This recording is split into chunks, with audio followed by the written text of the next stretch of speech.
Hello, this is Jon Miller, the creator of The Rest of Everest. I think I can safely say that this show is, without a doubt, the most in-depth look into the entire experience of what it takes to climb Everest, as well as some other peaks throughout the Himalayas. But all of the events in this series are shown in chronological order, so if you're new to the show, please go all the way back to episode 000 and watch everything in order. That's truly the best way to enjoy it. Thanks.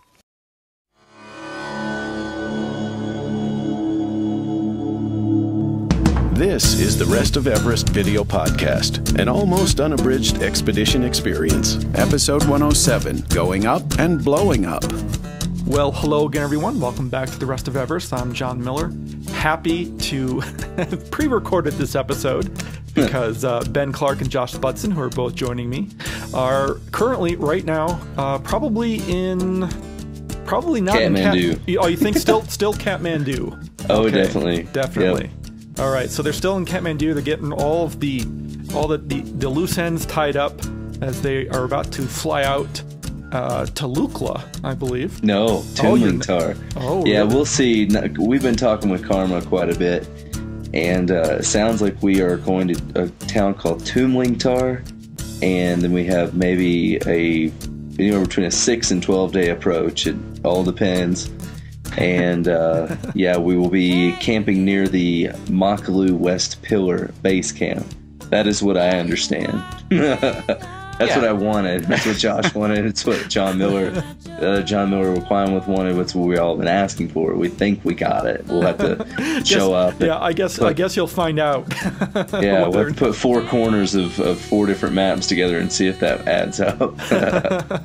Well, that's I guess 1 foot in the future and 1 foot in the past, because this week we're going to show, this is 107, and this is when the guys actually head back up, Josh and Ben, to try to make a go for the summit.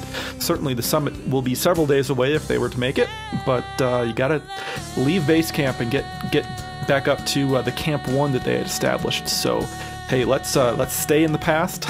Let's stay on A4 and let's get up to Camp 1. So here we go.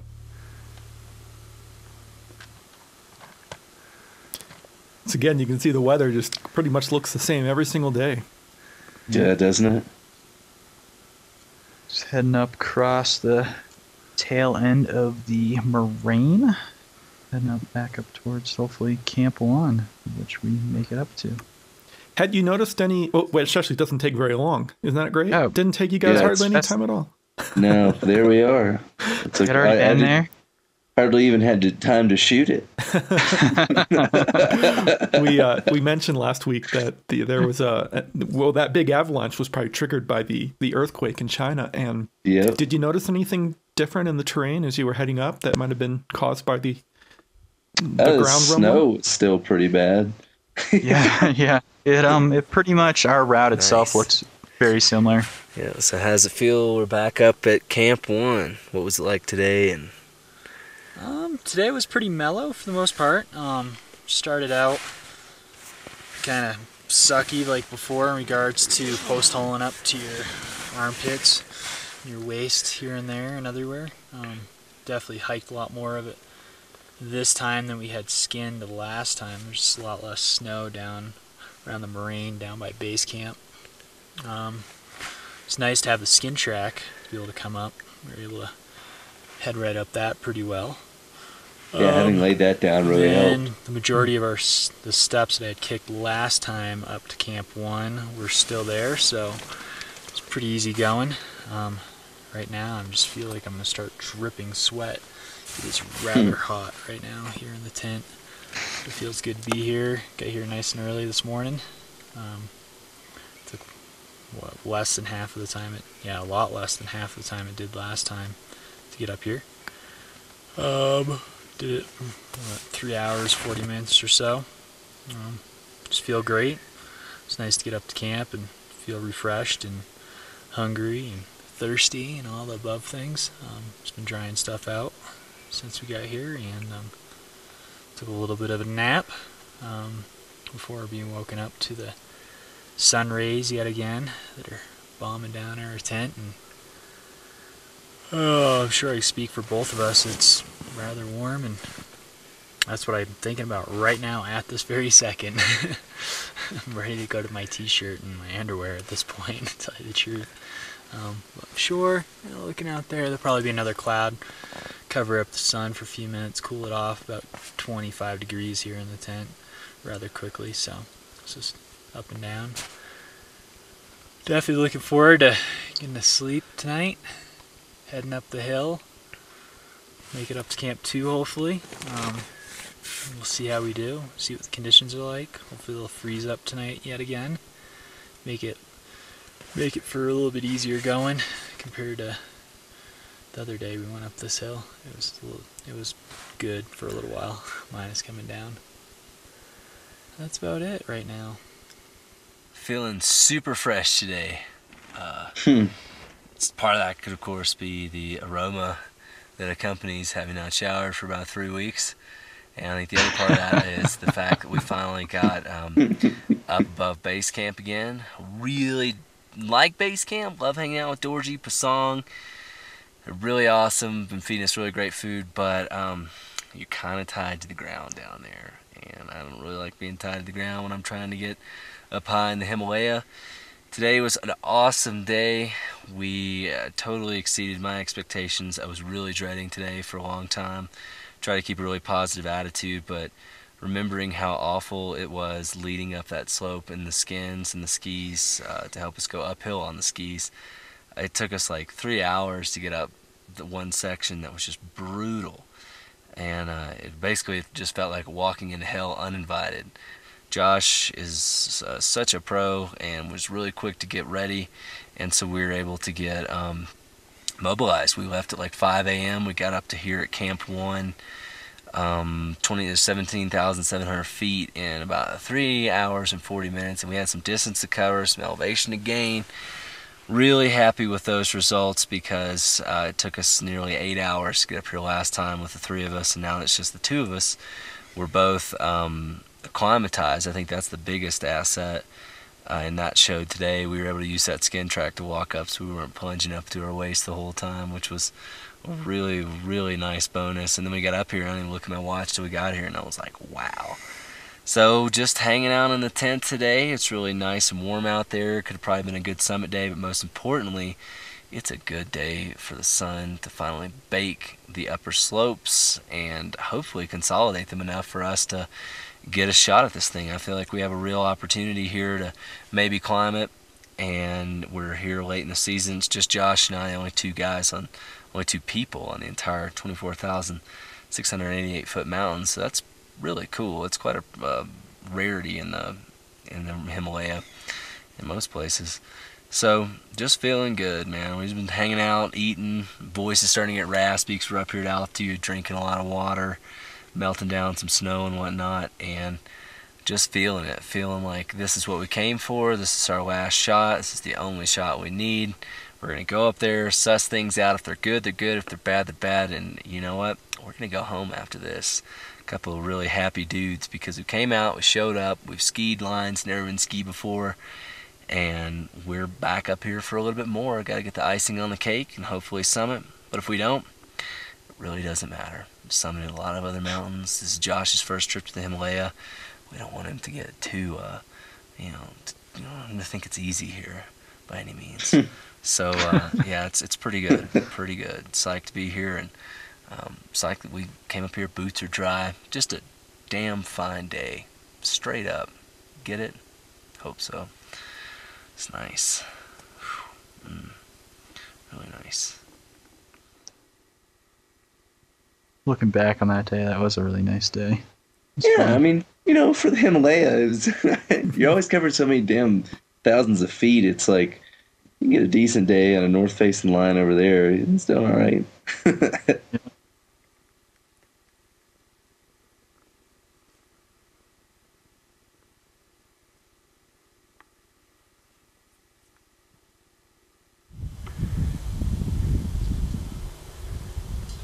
So this is the next day?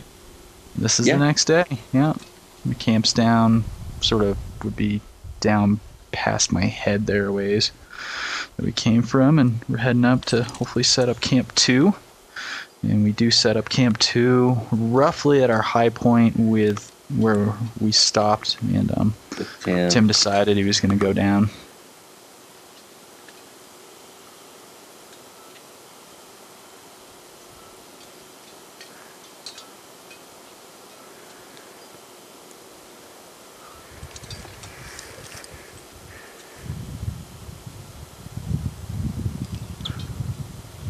These mountains are so easy. Sorry about that, Ben. Go for it. Oh, there's a giant rotten ridgeline, big spine. What were you going to say? Oh, just, how fast you move in the Himalayas at altitude. Like being on a treadmill, isn't it? Yeah, it's a stair stepper that never stops.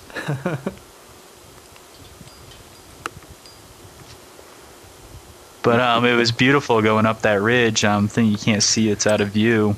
In the opposite direction of where the camera's panning right now is the face that we had intended to hopefully be able to ski down on our way down the mountain later on, of which ended up being unstable to the point that we didn't want to be on it at all. But it's a nice sight down there. Nice 50-degree, 55-degree slope. Yeah, it's looked pretty skiable. Yeah. We were a little too heavy on the pack. Yeah. We had to go pick up the tent too, the one that we had left at Camp 1. So we're not able to ski it after all. So this is us just constructing a site for our Camp 2. Ended up being a nice little site. Yeah, not bad. Yeah, surrounded by some crevasses or holes in the glacier itself that were around us that we had to poke around. You can sort of see right behind where where Ben's shoveling. You see the long stick in the snow. That's actually an avalanche probe. We use that around camp quite often in all our campsites to make sure that we were not constructing our site and putting our tent up right over a big hole that's down below us that you can't see.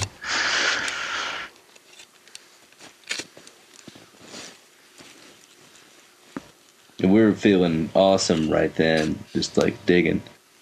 The look at one another tells the truth. Keep digging. There we go. Yeah. It's gonna say put left hand on hip and look incredulous. There you go. Okay. That's right. Just one brief rest, and then after that, it's easy and fast.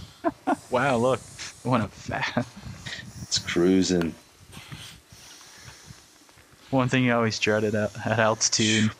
Trying to blow up thermarest, because they are not self-inflating. No matter what people tell you, they are not self-inflating. It's all marketing, people. Yeah, yourself is responsible for inflating it. The thermobreath. And Ben and I, and I'm sure lots of other viewers that are watching them, they're thermo-deflating devices. They always deflate themselves. Yes, I have yet to go on one trip without blowing one. And there's nothing quite like that feeling of total disrepair. Yep, there we go. At this point, I realized that mine was, leaking. And there was a hole in it. Done. And because we cut weight, Good thing we brought both pads. I'm telling you. Yep, I'm trying to figure out the 2-pad solution this year. I just want to bring a thermarest and wrap it in lead. It's like, why is it not blowing up? That would be the culprit, right there. It's just a little cut from the edge of one of our technical ice climbing tools. Gotta buy 2 pads. One for Tim. Three pads. And another one for myself.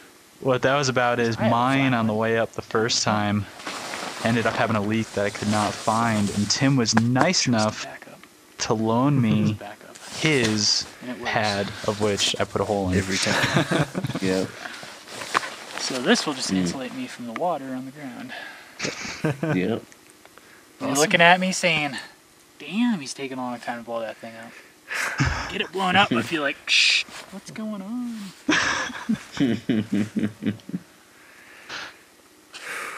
Wonder how it got ripped. Whatever. One of those things That's to right. fix while we're laying around base camp. This is not base camp. No, this is a lot higher.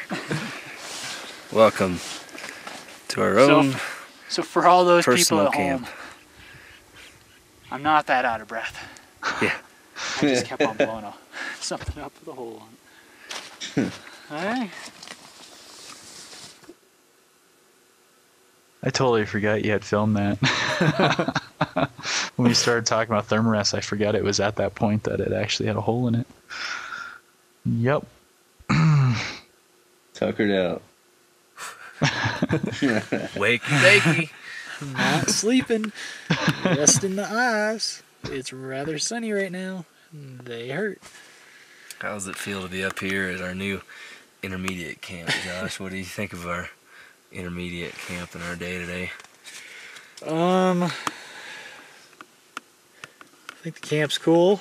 Probably the right call for the day with the weather coming in and out. Just couldn't see the route to be able to climb it properly. Be able to see all the hazards that are coming up as you climb up. Crevasses, things of that nature. Hanging hazards, possible Giant icefall yetis. or snowfall in the form of avalanches. Frozen ones. So it's a good thing to stop in here. Wish we could be up at Camp 2, of course, but it's just up the hill a little ways. It was definitely a short by means of doing trips like this to the mountains, but it was definitely extremely physically hard and mentally draining. Just post-holing. We get going nice and early like we needed to. Major issue was definitely that snow is super rotten underneath. Definitely changed where we're at right now, so that's why we were able to actually make a campsite. So hopefully from here on out, up the hill, snow conditions will be better, but we still have to go back down through